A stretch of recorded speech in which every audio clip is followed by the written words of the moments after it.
Hello and welcome to a new video. In today's video we're going to take a look at yet another legend team, but today we're also going to take a look at why normal Feraligatr is so strong currently. This Pokemon is, I don't know, not really seen that often on YouTube. I feel like it's not really that, used that often there. But if I look through all of my teams that I have seen on Twitter basically that hit legend, there was actually a streak one time where 5 teams in a row hit legend with a normal Feraligatr. And here we're going to take a look at one of those legend teams as well, and we can take a look at why this is the case. This team was fantastic. The thing is here as well, I did only do 2 sets I think with this team. You see all the battles here today as well, but I won most of those games. I think I went 8-2 or something with this team. It was fantastic. I dropped a little bit prior. I tried a different team around my Dedenne, which didn't work out, and I had a different team as well around Annihilate that didn't work out, that actually I faced quite often against myself there, so I was like, oh, it's mostly gonna be good. Wasn't good for me. I got hardcore the entire time, so I dropped around 2,950. I climbed up with this team quite above Legend Eater range again, which is kind of cool, so I re-hit Legend with this team, I could say. I'm now at 3,013 again. I might try to actually climb a little bit for the leaderboards. I want to see if I can climb a bit more. I want to try to play some more top teams as well. But we see on how this is going to go. Because of course, yeah, trying to be on the leaderboards as well takes ages to get battles. I mainly try to do those battles in the evening while trying to play some other game because it takes ages right now to find opponents. But yeah, hopefully I'm going to be able to even climb a little bit higher up. I would like to hit maybe even the top 100 or something again. Haven't really tried to get there in recent seasons, and the main reason for this was because the game didn't work out. The game was just lagging, and this was not the case anymore. By the way, here's one of those reasons why. Okay, this was actually a really bad swap by me. We have Jonkus now up against the Moltres, and they're actually going to be able to outspeed us. Of course, we both swapped out at the same time, which is kind of unfortunate. We're still going to be able to win this matchup, by the way, as a Moltres, but yeah, could have been a bit better for us if we just played it a bit better, but it is what it is. We still have a Hydrokin stored on our Feraligatr here, and this league matchup that we just saw is the main reason why you want to run the non-Shadow Feraligatr.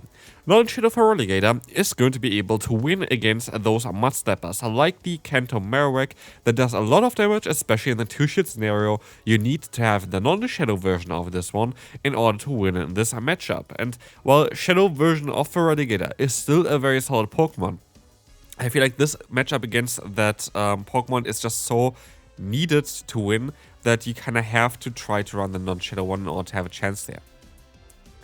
The biggest issue for this team, which is funny because I think it's the second time we already encountered this today here, is actually going to be Pangoro, a Pokemon that is not even seen that often. But yeah, of course, we're going to face it here twice because we don't have actually a single fast move that really does work out against it. Yes, we have Acid, but Acid is on a ground type, an Arc-type Pokemon where they do super effective damage against us. So it's not ideal. I'm trying to get as much fast move pressure in against them as possible here right now, knowing that I kind of need to keep my Moltres for that. They only go to their, into their Good Drive right now, and we're going to be able to go for our Brave Bird. As you'll see, we're going to be able to get the KO against them as well, which is fine. In comes Pangoro. I think I actually went 7-3 with this team. But in comes Pangoro here. We're going to be able to go for the Fly. They're going to shield this move up, and I know at this point I have no chance of winning this one.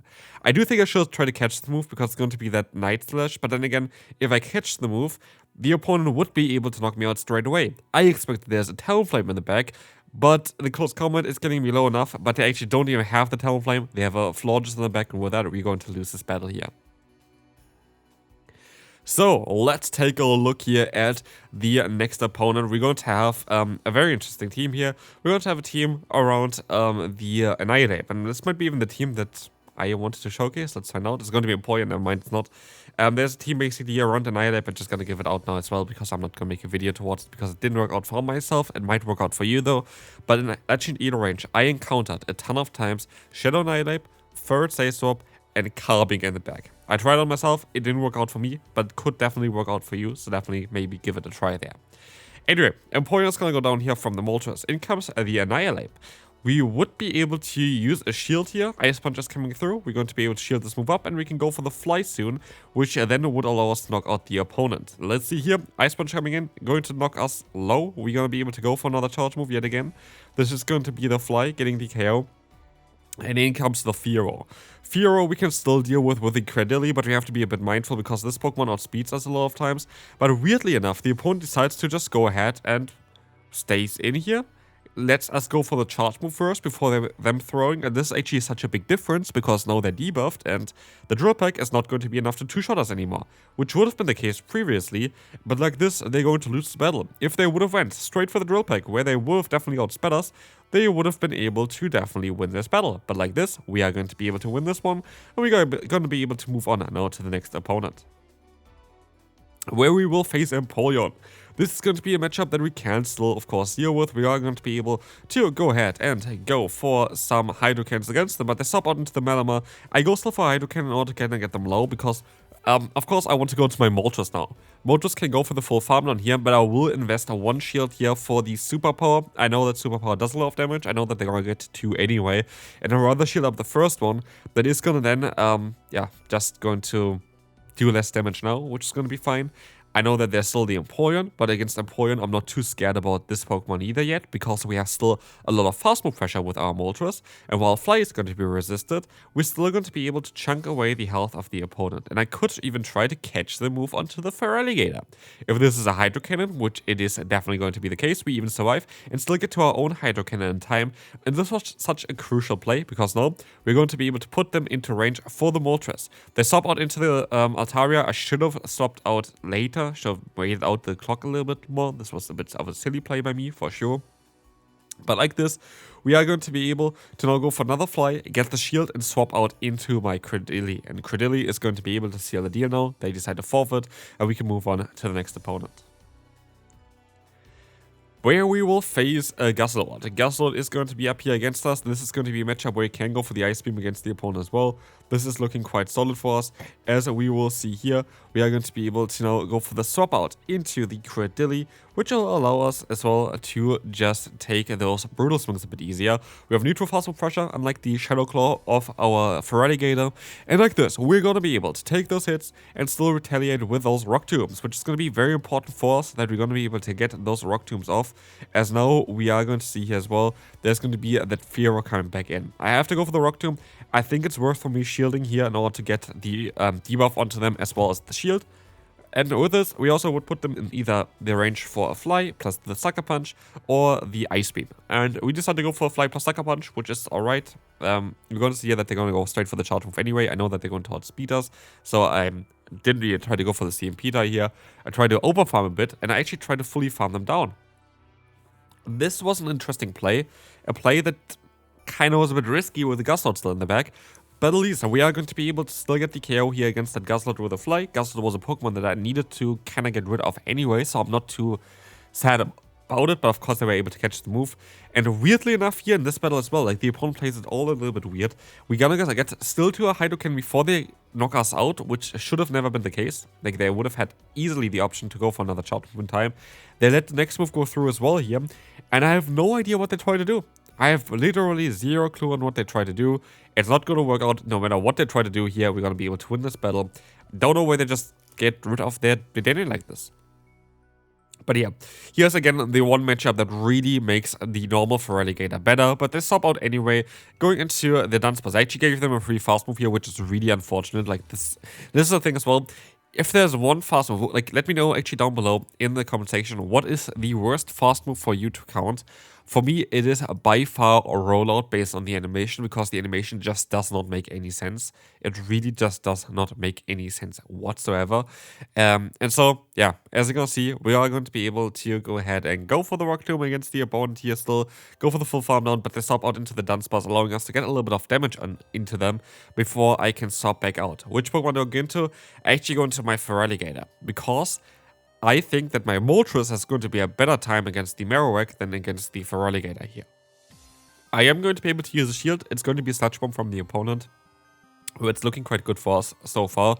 And as we will see as well, we are going to be able to go for yet another Hydro Cannon, which is still not enough to knock them out because they're going to decide to use a shield. I can go for another Hydro Cannon, which is also still not enough to knock them out because Clodsire has so much bulk, it is ridiculous. I am going to be able to catch the move though on the Cradily, which is going to set up my Moltres now for the end game to sweep. And so Moltres coming in, of course in my Master Ball as well, which is kind of cool that we see it when it throws out. I only caught them ever in the Master Ball, other than one time I got a shiny Galarian Moltres, which I of course then caught in the Ultra Ball. But yeah, here we're just going to go for the safe play, go for the Brave Bird. I know it's going to be able to knock it out. For Fly, I wasn't too sure. I don't think it would have done enough damage. I can catch the move even from the opponent's Dunsparce to make it even safer for ourselves. And with that, we are going to be able to win this battle. That was really perfectly played by me, to be fair, and I liked that a lot, so that was great.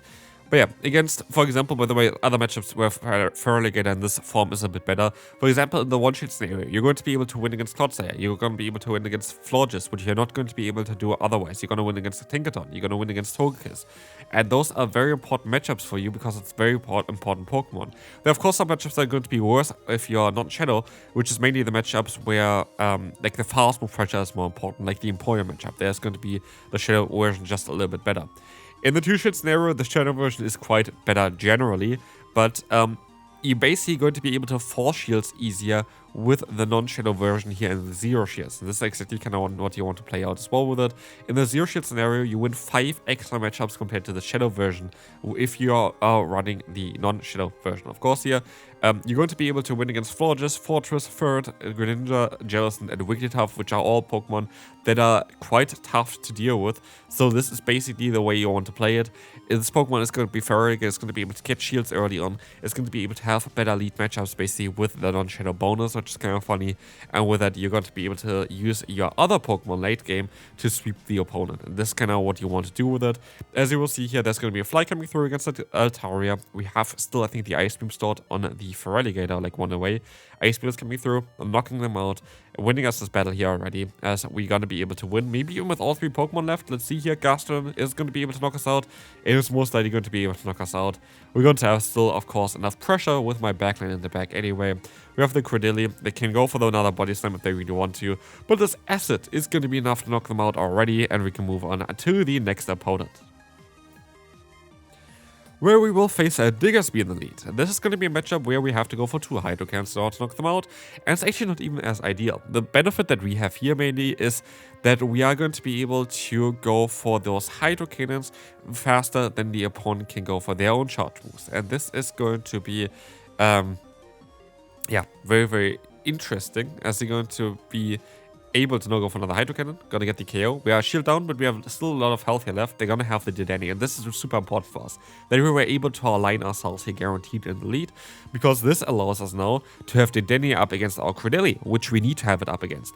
But not only this kind of also snowballs out later, because if we're gonna get energy here now, and the opponent stops out into a Pokemon like Togekiss, we can go for the Rock Tomb first to debuff them, have the attack advantage then basically with your Moltres later on. We only need to go for Fly now at this point as well, because the Acid Cannon did so much damage. We don't have to shield up in ours here, because we can even take another one here afterwards as well. Like, we will go down now basically from it, but like, if they would have went straight away, we will still survive, but the fast move damage is just adding up a little bit too much. I sadly have a very bad Moltres, by the way. If you have a better Moltres, this is going to be such a better Pokemon. This is why I mainly don't showcase Moltres too often in my videos, is because I don't have a good one. But here, as you can see, we are going to have the Dedenne coming in. They try to maybe go for a player for whatever, but we can go for the grass to knock them out. And we are going to be able to also now take out the Togekiss with 1 more asset, and we can win in this battle. If they even went for the Parabark charge, then they actually would have won that. They had this definitely in their own hand. As you can see here as well, Marowak is coming in. So now I don't actually know if I went 8-2 or if I went 7-3. Actually, maybe we can still check on my phone as well.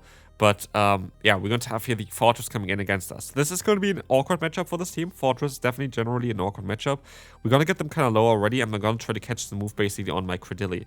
The thing is, I went in quite late, and that is going to be a bit of an issue, because this is going to allow them... I actually went 7-3 by this team, yeah. I kind of allow them here to get us already quite low. We're gonna get the debuff onto them, but I have now Acid against a Fortress, which is going to be able to double resist the fast move, and we see here already the effects of that. We are not going to be able to easily farm them down. But what we are going to be able to do is we're going to be able to store our energy, swap out with 1 HP left, farm them down with the Feraligatr, having now 2 charge moves stored basically. And now we have a total of like 3 charge moves stored against the opponent. And all of them are super effective against the Marowak. And so even if they want to shield up everything here, they're just losing their shields. They are losing basically everything that they have. As now we are going to be able to go into the Moltres, I think. Do I go into the Moltres or do I go straight for the other charge move? Let's see. I go into the Moltres, I swap onto the Bastion, and I forfeit, because this is the only way I'm going to lose if there's a Bastion in the back. But yeah, this is going to be it for today. Hopefully you like this video. There's going to be another video later on though as well on this channel, so definitely stay tuned. Subscribe if you haven't already, and I will see you then. Bye bye.